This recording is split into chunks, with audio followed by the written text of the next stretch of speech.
लेकिन कहीं ना कहीं मार्जिन थोड़ा कम रहा। उस पर हमने विचार भी किया है और अभी और आने वाले समय में इस पर मंत्रणा करेंगे। देखिए, वो बहुत बड़े नेता हैं, उन पे कोई उनकी बात को काटने का ऐसा कोई मेरा मकसद तो नहीं है। लेकिन ये जो जीत है भारतीय जनता पार्टी के कार्यकर्ताओं की जीत है। हमारे ही जिले से 2,80,000 के आसपास मार्जिन भी मिला है, जो मुझे लगता है इस लोकसभा क्षेत्र को जिताने में सबसे बड़ा योगदान अगर किसी का है तो गुरुग्राम जिले के कार्यकर्ताओं का है। कांग्रेस पार्टी ने एक विशेष वर्ग को गुमराह करने की कोशिश की है।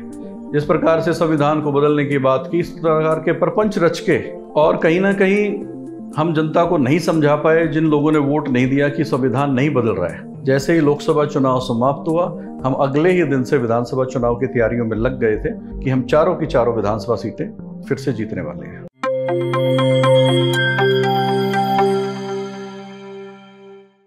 नमस्कार, स्वागत है आपका। मैं हूं शैली शर्मा और आप देख रहे हैं जेपी हरियाणा। आज हमारे साथ है गुरुग्राम से जिला अध्यक्ष कमल यादव। सर, सबसे पहले आपको गुड़गांव से जीत की बधाई। बहुत बहुत धन्यवाद, thank you so much. Sir, Gurgaon से राव इंद्रजीत सिंह की जीत पर आप क्या कहना चाहेंगे?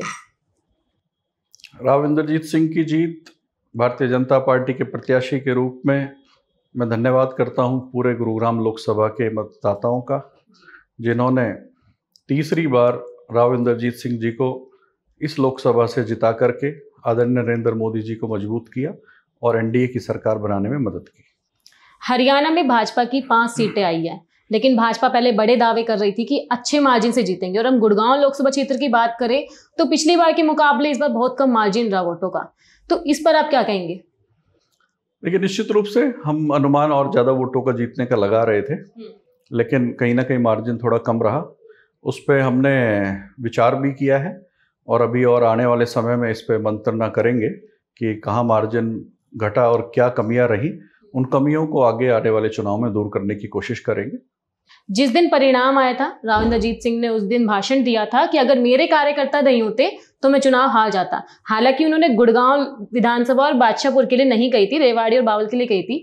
तो इस टिप्पणी पर आप कैसे देखते हैं? देखिए, वो बहुत बड़े नेता हैं, उन पे कोई उनकी बात को काटने का ऐसा कोई मेरा मकसद तो नहीं है।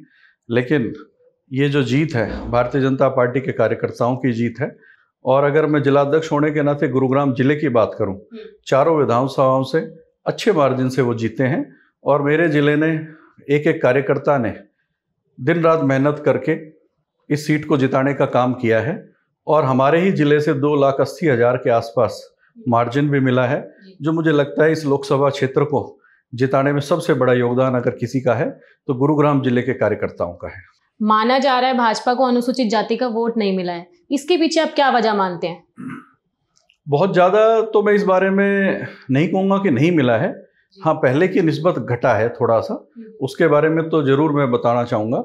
और उसकी वजह भी रही है। उसकी वजह रही कि लोगों कांग्रेस पार्टी ने एक विशेष वर्ग को गुमराह करने की कोशिश की है। जिस प्रकार से संविधान को बदलने की बात की, इस प्रकार के प्रपंच रच के आपने देखा भी होगा कि चुनाव के दौरान इस चुनाव को एक अलग ही ढंग से कांग्रेस ने एक अलग मोड में ले जाकर के इस चुनाव को लड़ा है। और कहीं ना कहीं हम जनता को नहीं समझा पाए, जिन लोगों ने वोट नहीं दिया कि संविधान नहीं बदल रहा है। और पहले भी हमारे पास सीट्स नंबर्स बहुत थे। संविधान अगर बदलना होता है, इस प्रकार की कोई भी बात होती तो 10 साल से सरकार चल रही है, लेकिन हमारी ना कोई नीति खराब थी, ना कोई मंशा खराब थी। और अब लोगों को समझ में भी आ गई है कि कांग्रेस एक बहकाने का काम कर रही थी। लोकसभा चुनाव संपन्न हो गए हैं, अब विधानसभा चुनाव की तैयारी में भाजपा लग गई है, सब पार्टियां लग गई है। तो जिला स्तर पर, गुड़गांव जिला स्तर पर कैसी तैयारियां हैं? तैयारियां अच्छी हैं। अभी भी मेरे जिले ने बहुत अच्छी परफॉर्मेंस दी है और चारों ही विधानसभाओं में हम जीते हैं और एक बहुत अच्छे मार्जिन के साथ में हम जीते हैं। भारतीय जनता पार्टी का कार्यकर्ता 24/7 हमेशा काम करने में लगा रहता है। और उसी प्रकार से जैसे ही लोकसभा चुनाव समाप्त हुआ, हम अगले ही दिन से विधानसभा चुनाव की तैयारियों में लग गए थे। और मुझे निश्चित रूप से विश्वास है अपने कार्यकर्ताओं पे भी और गुरुग्राम की जनता पे भी कि हम चारों की चारों विधानसभा सीटें फिर से जीतने वाले हैं। Okay, thank you so much sir, आपने हमें समय दिया।